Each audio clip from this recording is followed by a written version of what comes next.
एक प्राचीन कथा प्रसिद्ध है कि गौतम ऋषि अपनी पत्नी अहल्या के साथ अपनी कुटी में रहते थे। एक बार गौतम ऋषि के प्रातः स्नान को चले जाने पर उनकी पत्नी अहल्या के साथ इंद्र ने धोखे से समागम किया। पत्नी को सत्य का एहसास भी ना हो पाया था, यानी अहल्या को सत्य का पता भी नहीं था। उसने अपना पति ही उनको समझा था। गौतम ऋषि जब गंगा स्नान से वापस आए तो उन्हें सत्य का पता चला। इस पर गौतम ऋषि द्वारा श्राप दिए जाने के कारण पत्नी अहल्या शिला बन गई थी, अर्थात पत्थर बन गई थी।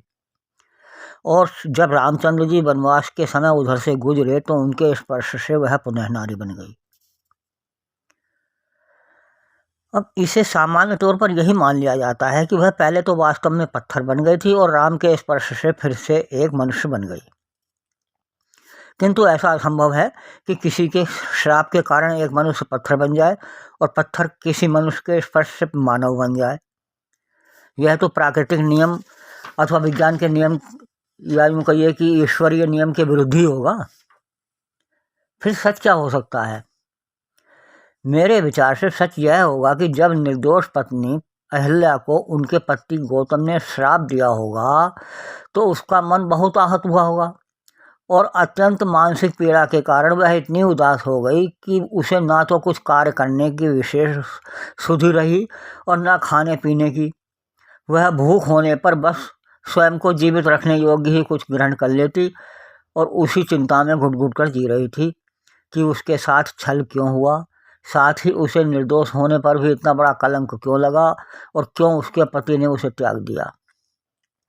आखिर मेरा दोष क्या था? इसी चिंतन में वह दिन रात उदास मन बैठी रहती थी। ना किसी अन्य व्यक्ति से कार्य व्यवहार करती थी और ना किसी से बातचीत करती, ना किसी से प्रसन्न या अप्रसन्न होती, अर्थात ना हंसती और ना रोती। वह एक मूर्ति की तरह स्थिर बनी बैठी रहती थी। इस असंवेदनशील अवस्था को ही कहा गया होगा कि वह पत्थर की भांति हो गई। आज भी किसी असंवेदनशील व्यक्ति को लोग पत्थर दिल कह करते हैं।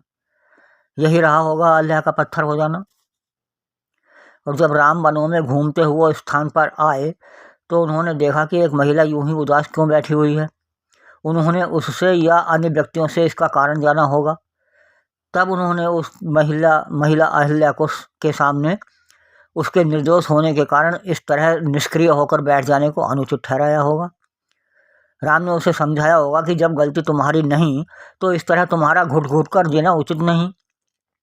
घुट घुट कर जिए तो वह जिए जिसका इसमें दोष है।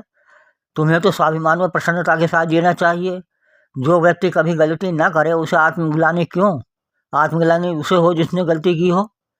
जब राम ने उसे बहुत समझाया होगा तो उसे ज्ञान प्राप्त हो गया होगा और वह पुनः अपने आप को पूर्णतः निर्दोष मानकर उठ खड़ी हुई होगी।